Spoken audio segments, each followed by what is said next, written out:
皆さんこんにちは。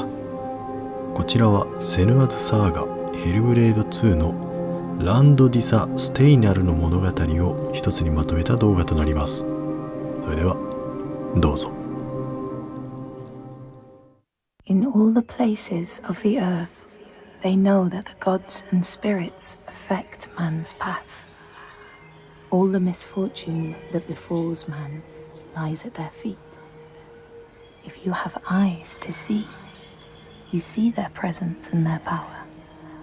Keep your eyes open, traveler, and you might see their faces.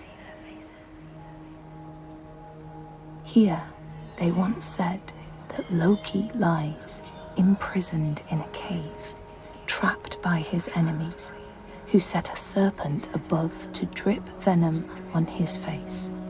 His wife, Sigyn, sits beside to catch the venom in a bowl, but when she must leave to empty it, the poison falls unabated. His pain is so great that he thrashes and writhes. And here above, we see the earth shake and break apart. Across the sea, they know that the earth is carried in the arms of a giant. When he is vexed or injured, he may not carry his burden so gently, and the world will feel his anger and pain. In a land far away, they say the winds are trapped inside the earth. They try always to make their escape, and they buffet and beat on the walls of their prison, causing the earth to quiver. And when they break through, they make their escape. They explode out in fury. In the lands of your birth, people live hidden too, in the hills and stones. They may be the remnants of a godly race who lost a war with giants and, finding the world changed, retreated into silence. But you still see their carvings and circles from the time when they walked among men.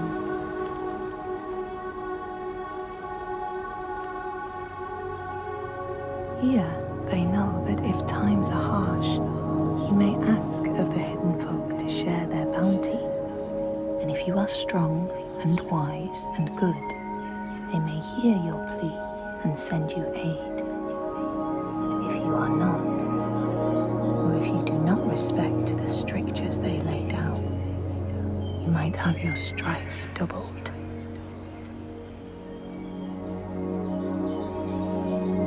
In the lands of your birth, and in these lands too, they know that people can be taken by the secret fair ones. If you are not careful and do not keep to the pathways, you may find yourself among them. In a land to the east, they know that when a traveler finds themselves lost, it is the fault of the Vadadash, who wait at the crossroads to trick souls passing by. The only remedy is to let your horse lead you home, because beasts have no souls. But if you have no horse, your soul is lost forever.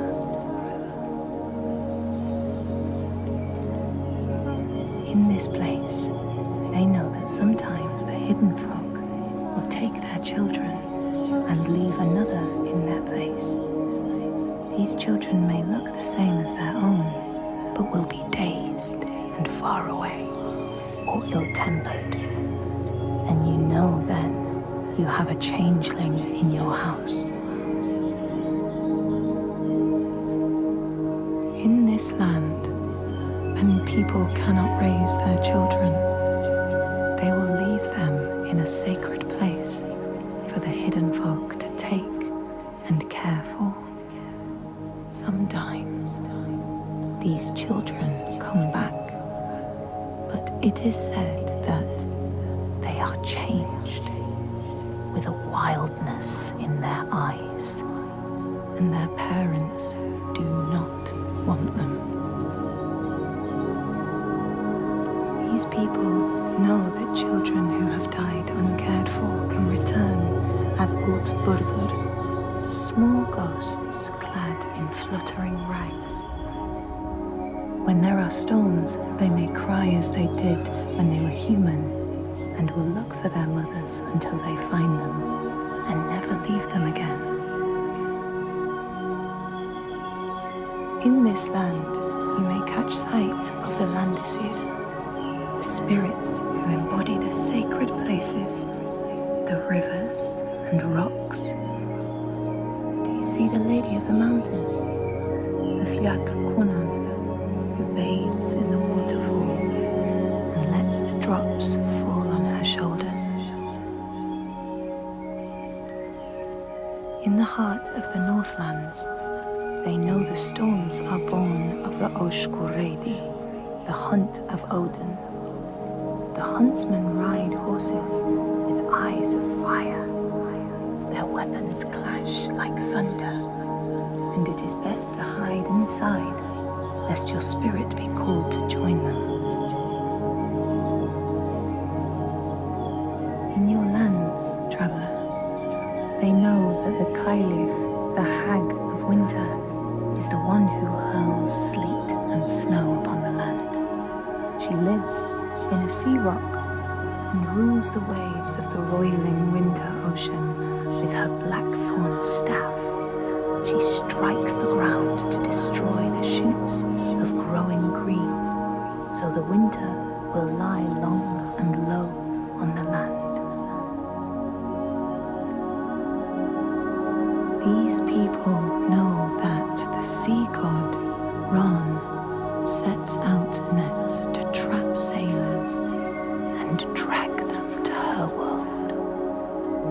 She sends the waves, her daughters, to wreck boats so she will have more men to take. And jealously, she pulls them down beneath the water. People here speak of warriors who can transform themselves into bears when they are enraged.